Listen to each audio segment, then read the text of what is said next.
Hi Sumit, if you like to learn how to make a princess dart bustier, this video is for you. Watch till the end. My name is Veronica Adams Eze. Welcome to Vera Adams YouTube channel. What you see me doing right here is taking the shoulder to bust measurement, which is 10 inches, shoulder to under bust 14 inches, and shoulder to waist 16 inches. I'm going ahead to take the shoulder measurement, which is 16 inches divided by 2, 8 inches. For the neck width, I use 3.5 inches, and I'm coming down by 1 inch for the shoulder slope. Right here, I'm using 3.5 inches for the neck depth. From the points that I marked earlier, the bust point, the under bust point, and the waist line, I'm going to be making a straight line. From the bust line, I'll come up by 2 inches. I'll make a mark right there, and from that point, I'll mark the back measurement divided by 2, and from that point I'll connect it to the initial shoulder measurement and then connect it to the shoulder slope. Right on that 2 inches that I came up by from the bust line, I'm going to mark a straight line which will serve as the chest line. On the chest line, I'm going to divide what I have into 2, just as you see me do right here, and I'll make a mark at the midpoint, and from there I'll come out by 0.75 inches, and then I'll go ahead to take the bust span measurement on the chest line. Bust span measurement I'm working it is 38 inches divided by 4 give me 9.5 inches, which I marked there.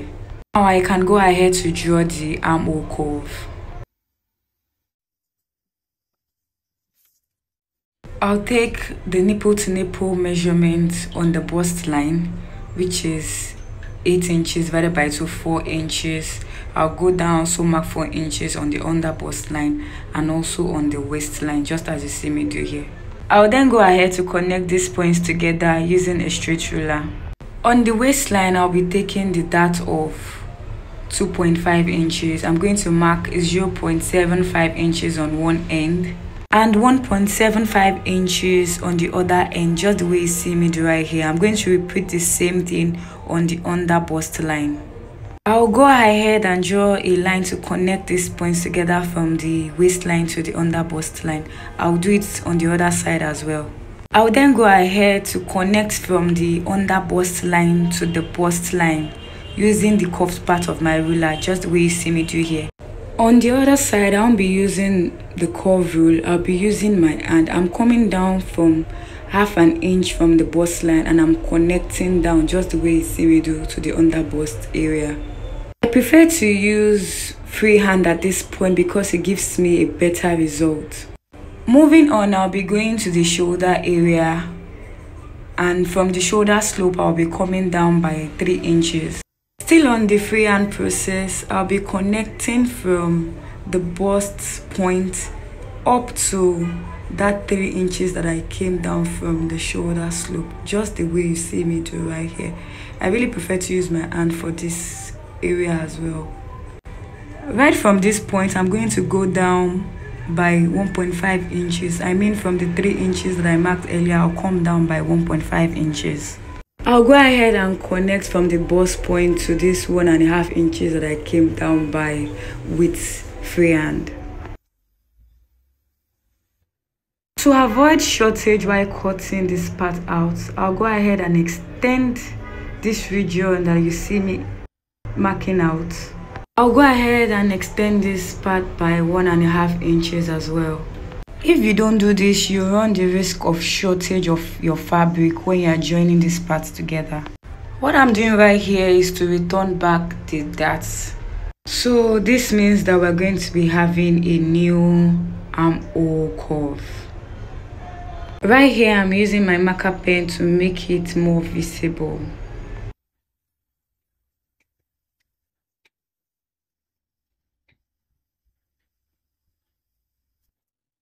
Once I'm done with that, I'll go ahead to take the under bust measurement and also the waist measurement, and I'm going to be adding back the dart that I took, which is 2.5 inches.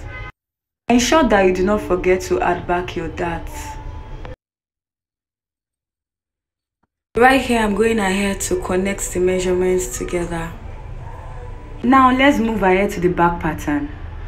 I've gone ahead to take the shoulder measurement. I've come down by 1 inch slope, and I've taken the shoulder line as 7 inches, and I've marked the chest line as well. I'm going ahead to mark 4 inches on the chest line. I'll go down on the waistline to also mark 4 inches. I'll connect this together with my ruler, and then I'll go ahead to take 1.5 inches as the dart. I'll be dividing that by 2, that is 0.75 on both sides. Really, I do not like to add that on my back pattern, so I'm only doing this for the sake of those that would want it. Go ahead and divide what I have on the armhole line into 2 and make a point there. I'll go ahead and use my curve wheel to make a curve there. Note that the curve on the back pattern is different from the one on the front pattern. I'm going ahead to take the horizontal measurement, and I'm adding back the dart as well. Next thing is to determine how open I want the back to be.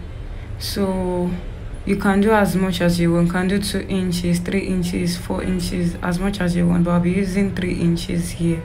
Because I want something that is a bit slanted, I'll be using 1.5 inches on the waistline, and I'll connect it with a ruler.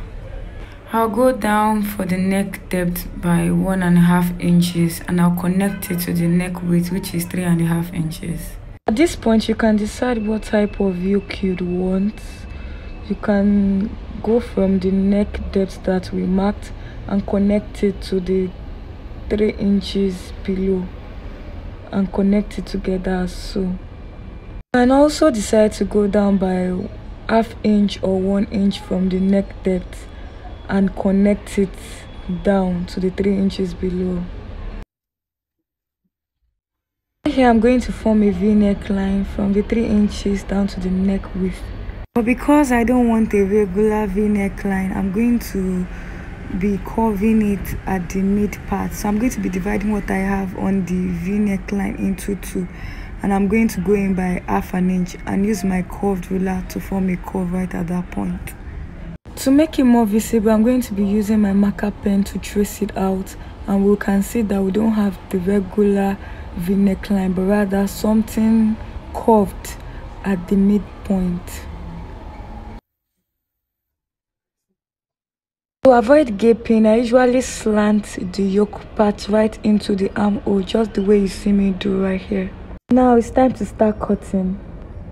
Kindly pay attention to the way I'm cutting so that you don't end up cutting it wrongly when you're cutting yours. So right here I'm taking away the dart intake, so I'm cancelling the dart. Remember that I said I do not like to take dart on my back pattern, but if you want a dart on yours, you can go ahead and leave it.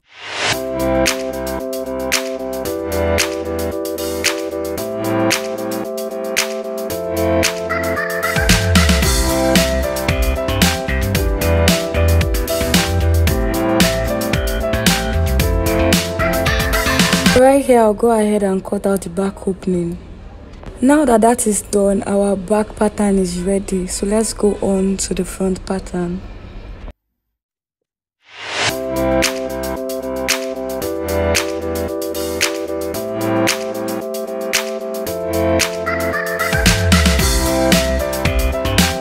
Hey guys, I want to say a big thank you for 100 subscribers. Thank you. And if you are new to this channel, do well to subscribe. If you found this video useful, kindly click on the like button and turn on the notification bell so that you get notified each time I upload a new video.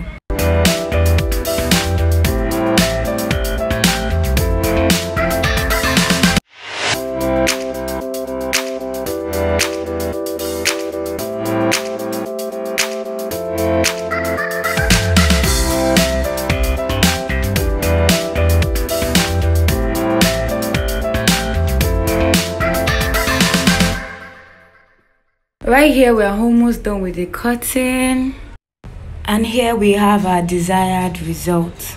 If you have any questions, please drop them in the comment section. I'll be there to respond to you. Till I see you in my next video. Bye.